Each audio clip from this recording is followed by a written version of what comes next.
بقداي شمت ليتنانت جنرال تادس ورد هبو هزباو ويانا حرنة تقراي مجلس هبوم كلتا عبيت جيجاتاتن شمت بريزيدنت جنرال تادس وردن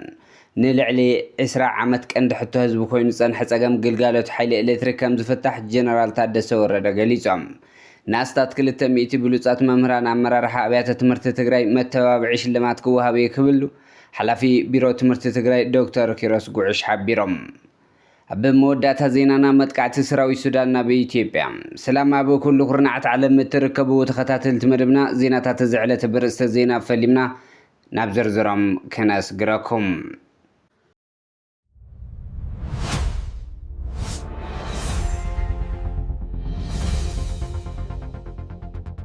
بمسرته عليه بريتوريا غزياو ممحدار تግራይ بخلتي او بوليتيكاو زررب تسمع مع تاكلات مالته ون حزب ويان حرنه تግራይ منግስቲ ኢትዮጵያን ክታየሽ ይግባእ بمسرته تحزو ولا اكو ብዙح አንቀፍቀፍ ዝኖሮ ብዙح ቃልስ ተኻይደሉ እንተነበረ ንዝሓለፉ 3 ዓመታት ጸንሐ غزياو ممحدار بمسرته تسممع زقمطو بزررب حوحተን መንግስቲ ኢትዮጵያን زتطايش نيرو انتخونا غن منግስቲ ኢትዮጵያ مقصلتا اتن سممع بريتوريا بمطحس كفصم صنح تግባራት غزياو ممحدار تግራይ ቅድሚ ስምምዕ ፕሪቶሪያ ብጸንሐ ግን ነቲ ስምምዕ ምሉእ ብምሉእ ብምጥሓስን ሓደ ዓመት ክናዋሕ ከም ዝወሰነ ቅድሚ 30 መጋቢት 2018 ግዕዝ ካብ ማዕኸናት ዜና መንግስቲ ኢትዮጵያ ክንርዳእ ክኢልና ኢሉ ህወሓት ኣብ መግለፂ እዩ እዚ ውሳነ ክልቲኡ ፖለቲካዊ ዝርርብ ተስማዕማዕቲ ኣካላት ዘይተገብረሉን ካብ ኣፍልጦ ተሳትፎ ህዝባዊ ወያነ ሓርነት ትግራይ ወፃኢ ዝተመሓላለፈን በይናዊ ውሳነ መንግስቲ ኢትዮጵያ ምዃኑ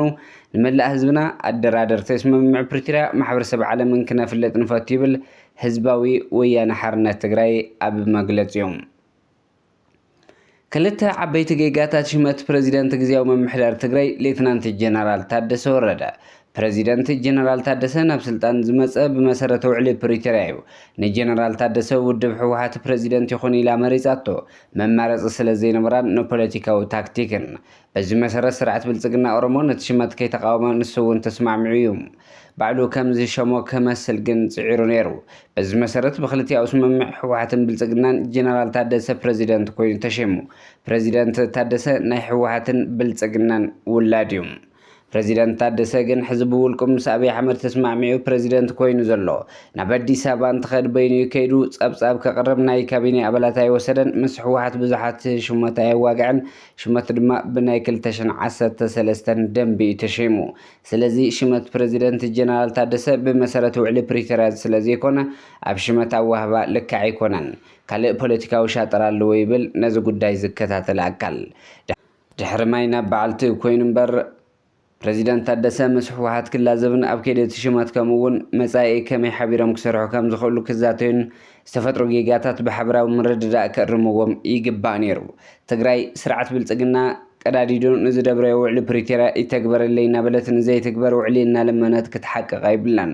ክትሞት ኣይብላን ትግራይ ሓድሽ ኣንፈት ሓድሽ ፖለቲካዊ ጠለብ የድልያ ኣብ ትግራይ ንኹሎም ሓይልታት ወይ ከዓ ኣካላት ዘሳተፈ ሓድሽ ሽግግር መንግስቲ ብምጥያሽ ንኹሉ ዘማእኸለ ኩሉ ትግራዋይ ዝቕበሎን መንግስትነት ክትተክል ኣለዎ ብኣቢሉ ድማ ትግራይ ሕቶ ሃገርነት ብምብራኽ ናብ ካልእ ምዕራፍ ክትሰጋገር ኣለዋ መንገዲ ሃገርነት ብሓድነት ተጋሩ ይበርኽ መልእኽትና እዩ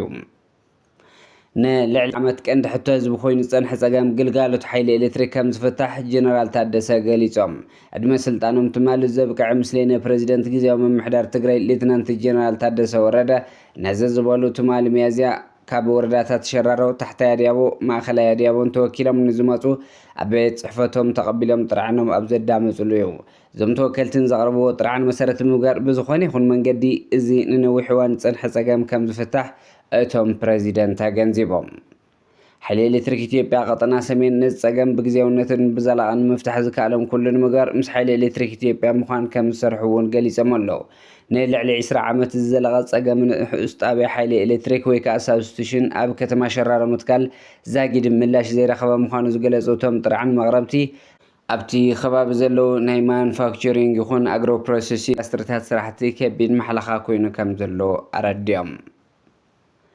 نأسات كلتا مئتي بلصات ممران أمرار حابيات تمرت تግራይ متبابع شلمات كوهاب يكبلو حلاف بيرة تمرت دكتور كيروس قوعش حبيرم دكتور كيروس نزولو بيرة تمرت تግራይን زرقو بيزنس جروب ايجنس مرخو حفاش تግራይን شلمات بلصات ممران زرقو بزول مريح قال ሎሚ ዓመት ንዝግበር ሽልማት ብሉጻት መምህራን ኣብ ዝሃብዎ ሓበራዊ መግለፂ እንትኸውን ኣብ ዝሓለፈ ዓመት እውን ንዝተኻየደ ከም ዝኾነ ምስ ዘዘኻኸሩ እዚ ሽልማት ተምሃሮ መምህራንን ዘመስግንሉን ሽልማት ክብርከቱን ዝዓለመ ዓብዪ ዕማም እዩ ክብሉ ገሊፆም። ዶክተር ኪሮስ ወሲኾም እዚ ምልመላ ካብ ክልል ክሳብ ጣብያ ብዝተዋደደ ኮሚቴን ጥርዓን ሰማዕትን ተዋቂሮም ፍትሓውን ተኣማንነትን ዝኾነ ምልመላ ዝካየድ እዩ ምስ በሉ ካብ ኩለን ወረዳታት ትግራይ ኣብ መንግስታዊ ኣብያተ ትምህርቲ ውልቂ ኣብያተ ትምህርቲ ዝሰርሑ መምህራን ኣመራርሓ ኣብያተ ትምህርትን ከካብ ዞቡ 7 ጥሮተኛታት ዘሳተፈ ኣስታት 200 መምህራን ዘጠቓለለ እዩ ክብሉ ኣብርዮም።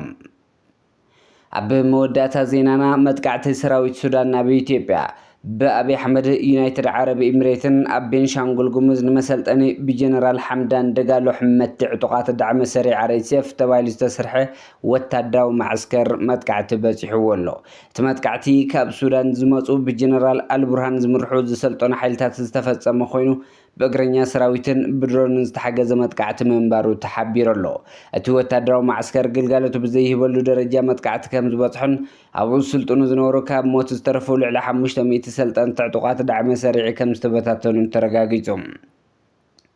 باتمتقعت استدناقص منግስት አብይ አሕመድ ምልሻታት ኦሮሚያ ናይ መከላኸሊ ክዳን ከዲኑ ወላ ከከላኸል እንተፈተነ አቶ ብሱዳን ዝመጽ ኃይል ብዝግባእ ሰልጠነን ብድሮን ዝተሓገዘ ብምንባሩ ዝዓገቱ ኃይል ከም ዘይረኽበዩ ተገሊጹ ዘሎ ምባርከስ ክቡራት ተኸታተልቲ መደብና ዜናታት ዝዕለት ኣብዚ ከምቢትና ሰሰናይ ንዓኹም ሰላም ንዓኽ ትግራይ